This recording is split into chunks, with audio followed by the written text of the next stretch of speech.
Stat zone में आपका स्वागत है। मैं हूं महावीर रावत और कहते हैं कि जब आपके पास प्रॉब्लम ऑफ प्लेंटी यानी आपके पास जब बहुत सारे बहुत अच्छे खिलाड़ी एक समय आ जाते हैं तो या तो आप एक बहुत मजबूत स्क्वाड बनाते हैं या फिर आप कुछ कुछ रास्ता भटक जाते हैं। और फिलहाल टीम इंडिया के साथ कुछ ऐसा ही नजर आ रहा है क्योंकि इस समय हमारा फोकस जो है वो आयरलैंड की तरफ है, लेकिन आयरलैंड को हम ज्यादा सीरियसली ले नहीं रहे हैं क्योंकि हमारा फोकस फिर टेस्ट मैच पे है और टेस्ट मैच पे हम एक अच्छी टीम लेके नहीं गए क्योंकि हमारा फोकस जो है वो सितंबर अक्टूबर में होने वाले T20 वर्ल्ड कप पर है। तो इस समय कहां फोकस है, कहां हम आउट ऑफ फोकस है, यह समझना काफी मुश्किल होता जा रहा है। लेकिन एक सवाल जो सबसे पहले आ रहा है कि जब T20 वर्ल्ड कप ऑस्ट्रेलिया में होगा जहां पर ग्राउंड्स बहुत बड़े होंगे और पिछले 5-6 T20s में एक सवाल जो सामने आया है कि जब लेफ्ट हैंड बल्लेबाज हमारे सामने आते हैं जैसे कि हमारी घरेलू सीरीज में मिलर आए थे, तो क्या हमारे पास एक अच्छे ऑफ स्पिनर की कमी है?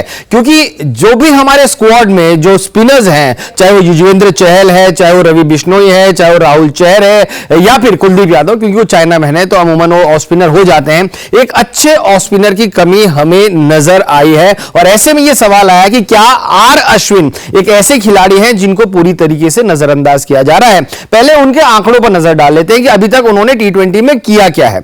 एक समय जरूर ऐसा था जब वो भारत के व्हाइट बॉल क्रिकेट के फोकस से बाहर हो गए थे क्योंकि उस समय ऐसा हो गया था कि जो कुलचा की जोड़ी है कुलदीप और युजवेंद्र चहल उसको प्राथमिकता दी गई है। लेकिन अश्विन के रिकॉर्ड व्हाइट बॉल में T20 में इतने बुरे नहीं हैं जितने की हमें ऐसा लगता है। उन्होंने 51 मैचेस खेले हैं, 61 विकेट लिए हैं जो उनका बेस्ट है, 4 विकेट 8 रन देके। और इकोनॉमी देखिए, अगर आप 51 मैच खेलते हैं और अगर आपकी इकोनॉमी 6.79 है जिसमें से कुछ ओवर्स आप पावर प्ले में भी करते हैं तो ये इतना बुरा रिकॉर्ड नहीं है।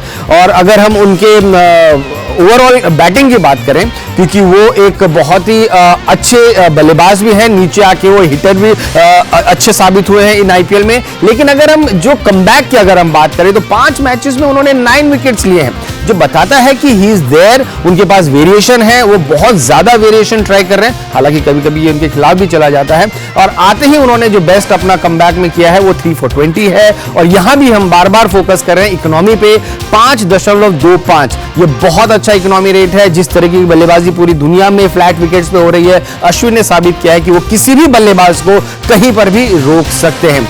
और ये प्रदर्शन उन्होंने जो मौजूदा आईपीएल खत्म हुआ है उसमें उन्होंने करके दिखाया है। जब जब कप्तान ने उनकी तरफ गेंद फेंकी है, चाहे वो रन रोकने के लिए हो या फिर विकेट के लिए हो, उन्होंने कप्तान को मायूस नहीं किया है। 17 मैचेस में 12 विकेट्स उन्होंने लिए हैं, बेस्ट 3 for 17 रहे हैं। इकोनॉमी उनका यहां पे थोड़ा सा 7 से ज्यादा है क्योंकि कई सारे ओवर्स उन्होंने पावर प्ले में किए हैं, लेकिन he was a totally big asset अपनी टीम के लिए। और यही अगर हम उनकी बल्लेबाजी पर करें तो हमने बहुत सारे मैचेस में देखे कि उन्हें एक फ्लोटिंग नंबर 3 पे यानी पावर हिटिंग के रूप में भी हमने उनको आजमाते हुए देखा है, टीम मैनेजमेंट को, फ्रेंचाइजीज को। तो ये एक सवाल आ रहा है कि जब वो इतने अच्छे बल्लेबाज हैं, इतने अच्छे गेंदबाज हैं, कि क्या कम से कम उन्हें T20 में होना चाहिए था या नहीं। ये उनके बैटिंग रिकॉर्ड्स हैं इस पूरे साल में।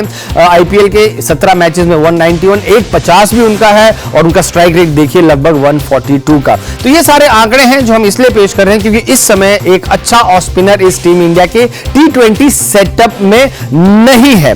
और हम अभी भी दीपक हुडा की तरफ देख रहे हैं कि क्या एक वो फ्लोटिंग बैटिंग ऑलराउंडर की तरह हो सकते हैं नहीं। खैर, क्योंकि हमारा फोकस तो अब टेस्ट मैच पे है तो टेस्ट मैच भी चलते हैं, जहां पर भी ज्यादा कंफ्यूजन नजर आ रहा है। क्योंकि कंफ्यूजन इसलिए है कि शायद हमने इस सीरीज को उस इंग्लैंड के खिलाफ खेलने के लिए सोचा था जिसको हम 2021 में हरा कर आए थे, लेकिन ये इंग्लैंड वो इंग्लैंड नहीं है। वहां भी कोच बदल गया है, वहां भी मैनेजर बदल गया है, वहां भी कप्तान बदल गया और वहां भी नतीजे अब बहुत हैरत अंगेज करने वाले सामने आने लगे हैं। रोहित शर्मा जो कुछ समय से आउट ऑफ फॉर्म रहे हैं, आईपीएल में भी वो अच्छे फॉर्म में नहीं रहे हैं। अब क्योंकि कप्तान है तो उनका खेलना एक सर्टेनिटी है। 45 मैचों में बतौर ओपनर उन्होंने 3137 रन बनाए। ये एवरेज जो है 46.13 का, ये लगातार घटता जा रहा है। एक समय ये 55-56 के आसपास था। 14 50s और 8 सैकड़ा जो है उनके नाम है। इनका खेलना लगभग तय है अगर ये कोविड से पूरी तरह उबर पाते हैं और जिस तरीके से अब बबल प्रोटोकॉल या फिर वैसी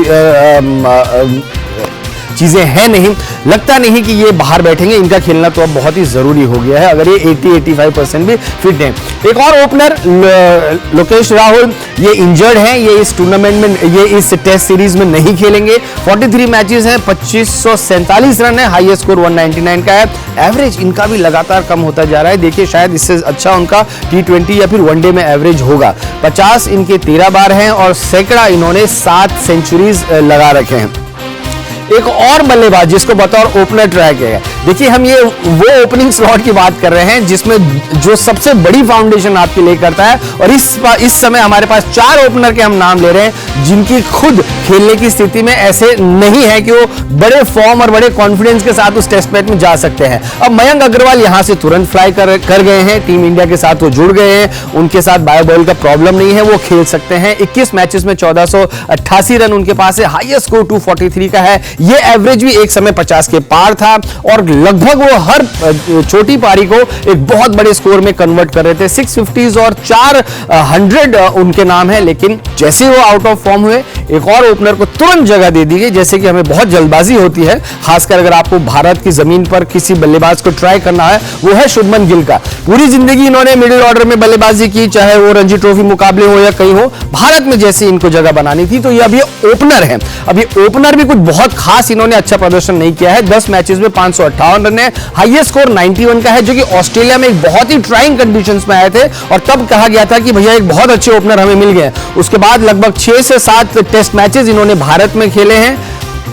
इन्होंने कुछ खास प्रदर्शन नहीं किया, और जो खास बात यह है कि ये सेट होने के बाद एक लूज शॉट खेलते हुए पाए गए हैं बहुत सारे टेस्ट इनिंग्स में, जो कि टेस्ट के एक्सपर्ट्स को पसंद नहीं आता है। इनके पास 4 50s हैं, एक भी 100 नहीं है, और अगर काफी सारे मैचेस एक ओपनर ने इंडिया में खेले हैं तो ये वाले आंकड़े हैं जो आप उम्मीद नहीं करते हैं। तो फिलहाल जो प्रॉब्लम ऑफ प्लेंटी है वो इस टीम में थोड़ी समस्याएं ज्यादा लेकर आ रहा है रादर कॉन्फिडेंस के। और खासकर अगर हम बात करें तो इस समय हमें समझ नहीं आ रहा है कि हम T20 पे फोकस कर रहे हैं या टेस्ट मैचेस पे फोकस कर रहे हैं, हम मौजूदा सीरीज पे फोकस कर रहे हैं या फिर आने वाले वर्ल्ड कप पर फोकस कर रहे हैं। पर उम्मीद ये करते हैं कि थोड़ी बहुत समस्या है, ये जरूर जो है वो आगे आने वाले दिनों में जो है वो हम सॉल्व कर लेंगे, क्योंकि राहुल द्रविड़ टीम के नए कोच बने हैं और नए कोच के पास एक जिम्मेदारी होती है कि वो कई सारे लोगों को ट्राई करना चाहते हैं। तो स्टैट जोन में फिलहाल इतना ही, और शो में लगातार जो हमारे एक्सपर्ट्स जो आने वाले सीरीज के बारे में चर्चा करते रहेंगे।